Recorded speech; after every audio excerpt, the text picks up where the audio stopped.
Hello friends, welcome to my channel. कैसे हैं आप सब लोग? आशा करती हूँ बहुत अच्छे होंगे। मेरे घर की लाइटें हर जगह से मेरे चश्मे में लाइट मारती है और चश्मे बिना मैं बना नहीं पाती वीडियो। तो बचत की जो वीडियो मैंने आपको दी थी उसमें फिर आपने कमेंट आए कि बजट की वीडियो दीजिए, क्योंकि जब बचत करेंगे तो बजट तो ज़रूरी है बनाना। और मैंने पहले भी आपसे कहा था कि बजट बना के चलिए, तो पूरा मंथली बजट बना के हमें चलना होगा। इसके लिए हमें क्या करना होगा मैं आपको दिखाती हूँ, कॉपी में लिख के कि हमें किस किस चीज़ का बजट बना के चलना है। हमारे घर का बजट क्या होना चाहिए। तो घर का बजट कैसे बनाएं? तो जितनी भी आपकी सैलरी आती है, चाहे आप कमाती हैं, चाहे आपके पति कमाते हैं, चाहे आप लोग ट्यूशन करते हैं कोई, या कोई भी आपकी जहाँ से भी कमाई आती है उसे टोटल कर लें। जितनी भी आपकी कमाई आपके घर में आती है, जितनी सैलरी आती है उसको टोटल कर लें। उसके बाद आपने जो भी मतलब कोई किस्त लगा रखी है, कोई भी, चाहे तो आपके मकान की किस्त है, या आपकी कोई गाड़ियों की किस्त है, या बाइक की किस्त है, ये सब कोई भी किस्त है तो उसे आप निकाल के अलग से रख दें। उसके बाद आप जो पैसा बचता है उसका बजट बनाएं। तो यहाँ पे हाउस रेंट आता है सबसे पहले। तो यदि आपका जो मकान है वो किराए का है तो आपको किराया लिखना होगा। आपको हर चीज़ का बजट बनाना है, लिखना है हर चीज़ को। तो आपको किराया लिखना होगा, आपकी किराया कितना लगता है। बिल आपको लिखने पड़ेंगे, नल बिजली की बिल आपके कितने लगते हैं, कितना पैसा उसमें लगता है। फ्रूट वेजिटेबल आपके जो लगती है, ग्रॉसरी लगती है, वो मैंने कल भी बताया था आपको। ग्रॉसरी जितनी लगती है उसका भी आपको लिख के करना है, मतलब लिखना है कि कितनी ग्रॉसरी आपकी लगती है। मिल्क, दूध आपके कितने का आता है, यहाँ पर भी आप बचत कर सकते हैं। यदि आप कई बार दूध बच जाता है हमारे यहाँ, तो कोई ज़रूरी नहीं है कि हम दूध लें। यदि आप डेयरी का दूध लेते हैं और नगद लेते हैं रोज़, तो फिर उसमें आप कमी भी कर सकते हैं। आपके यहाँ कितने में 1 किलो दूध आता है मुझे पता नहीं, 1 लीटर दूध।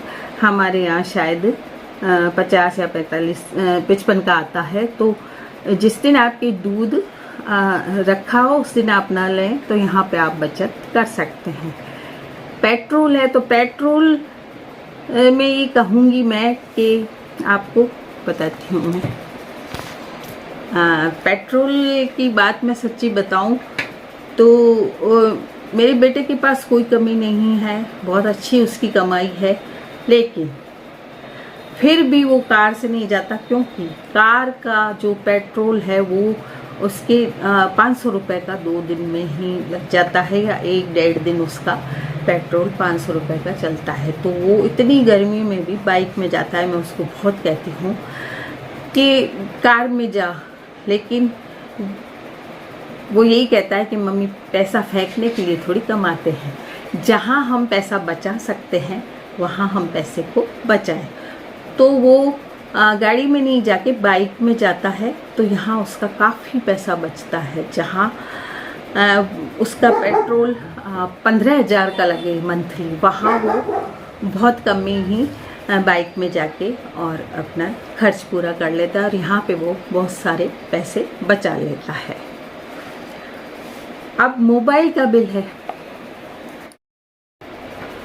तो मोबाइल का आपको जितना चाहिए उतना ही आप कराइए, चाहे आप पोस्टपेड कराते हैं, प्रीपेड कराते हैं, जो भी कराते हैं। तो मुझे तो यूट्यूब में मतलब मोबाइल का मतलब ज़्यादा करवाना पड़ता है रिचार्ज। आपको यदि नहीं है कोई काम तो आप ज़्यादा बिल मतलब जो है मोबाइल का ज़्यादा रिचार्ज ना कराएं। आप जितने में चला सकते हैं यहाँ पे आप बचा सकते हैं मोबाइल को। ये भी आप अपने खर्चों में सब कुछ आपको लिखना है। मेड है तो मेड, यदि आप काम कर सकते हैं तो यहाँ पे आप पैसा बचा सकती हैं। आप अपने घर का काम खुद कर लीजिए, तो यहाँ पे आपके सीधे 2-2.5 हज़ार रुपये बचते हैं। टीवी रिचार्ज कराती हैं तो उसमें कई ऐसे सब्सक्रिप्शंस होते हैं जो आप ज़रूरी नहीं है करवाएं, उनको हटा दें। जो आप देखती हैं वो ही रखें और बाकी के आप हटा दें। अब आपका खुद का खर्च है, ब्यूटी पार्लर का है या हस्बैंड या बच्चे के हेयर कट वगैरह कराने, ये सब भी आपको लिखना पड़ेगा। सभी चीज़ों को आपको लिखना पड़ेगा। स्कूल की फीस है, बच्चे हैं यदि छोटे, उनकी यदि फीस है और आप क्वार्टरली भरती हैं यदि, तो उसे मंथली में बांट लें।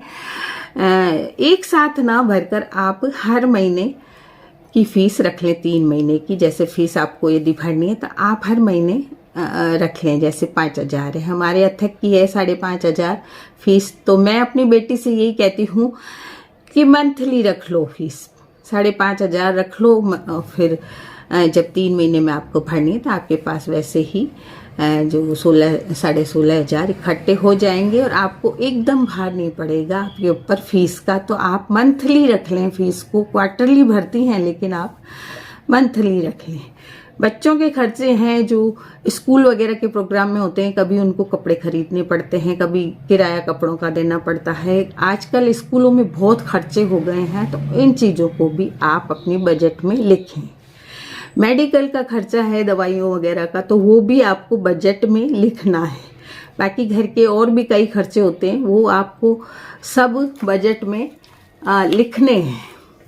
हर चीज़ आप लिखेंगी तभी आपको पता पड़ेगा कि आपने क्या क्या खर्च किया, और जो भी आपका डेली खर्च होता है उसको भी आप लिखें।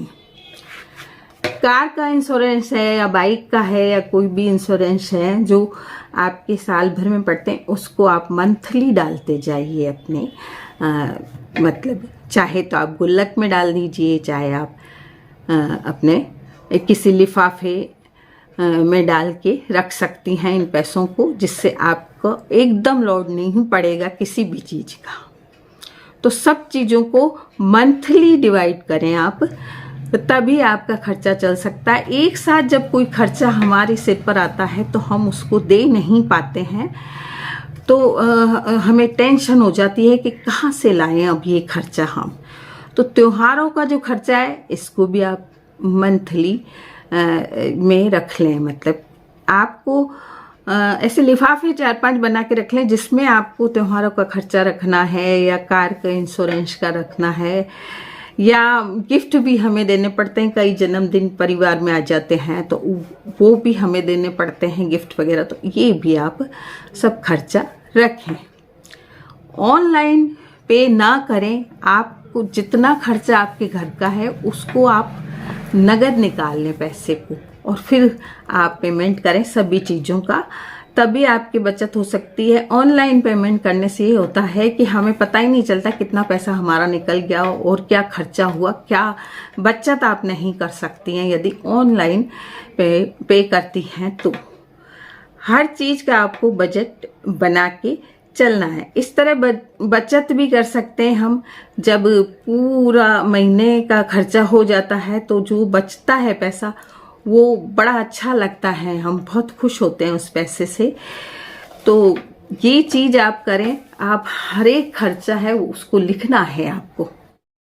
तो मेरी तो गृहस्थी बहुत सालों की है, और शुरू में जब शादी होती है तो किसी को भी नहीं मालूम होता है कि कैसे खर्चा चलाएं, क्या करें, बड़ी परेशानी होती है। तो मैंने तो शुरू से मतलब लिखना ही शुरू किया। मेरे पापा लिखा करते थे खर्चा वगैरह, तो ऐसे तो मैं पूरा देखती नहीं थी उनको, लेकिन ये जरूर देखती थी कि वो लिखते हैं, तो मैंने भी लिखना शुरू कर दिया।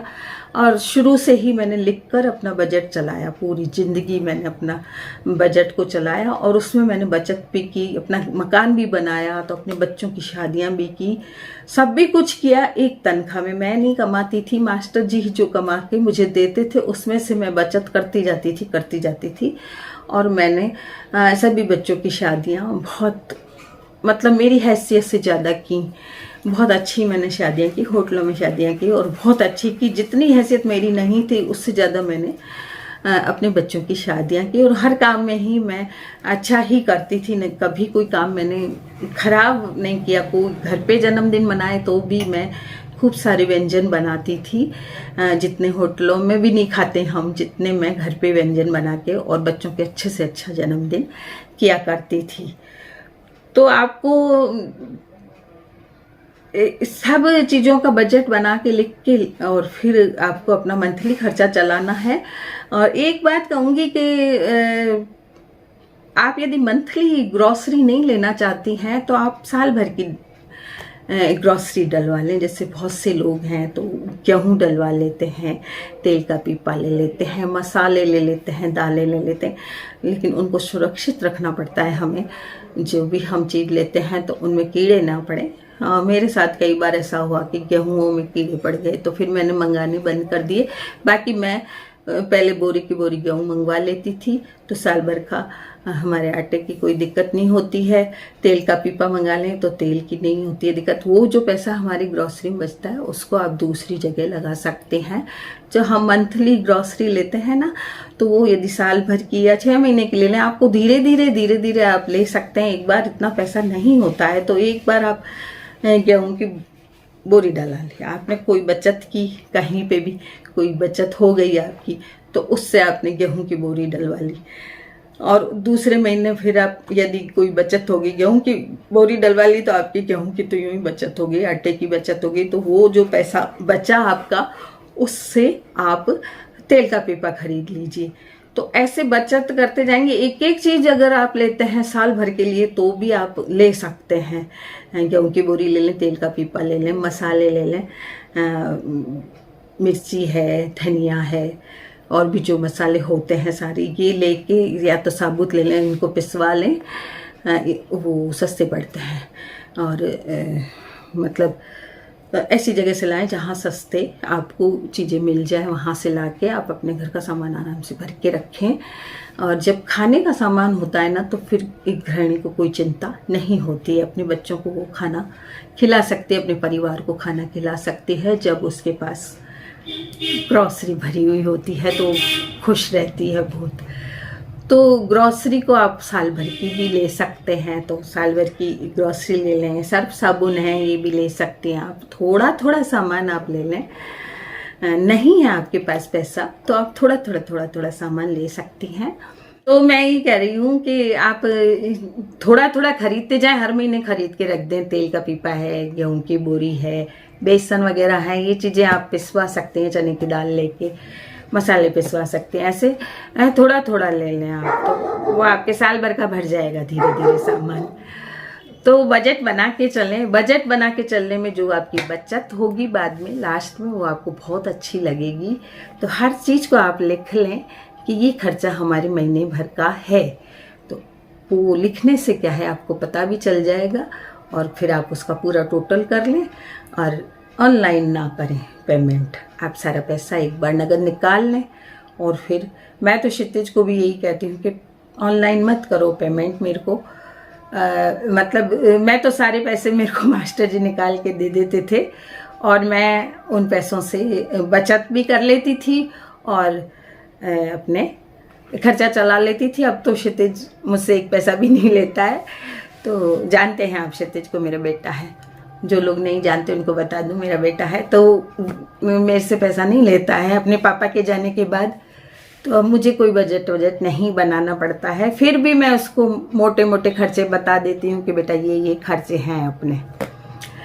तो जो भी आपको खर्चे करने वो लिखिए आप, और अपने जो किस्त आप भरते हैं वो पहले ही निकाल दीजिए। उसके बाद आप बजट बना के और अपना घर का खर्चा चलाइए। बहुत अच्छे से आपका खर्चा चलेगा, बिल्कुल टेंशन ना करिए। जो नई गृहस्थी शुरू कर रहे हैं उन्हें बड़ी टेंशन हो जाती है, तो टेंशन वाली कोई बात नहीं है। कोई समस्या ऐसी नहीं है जिसका हल नहीं होता है।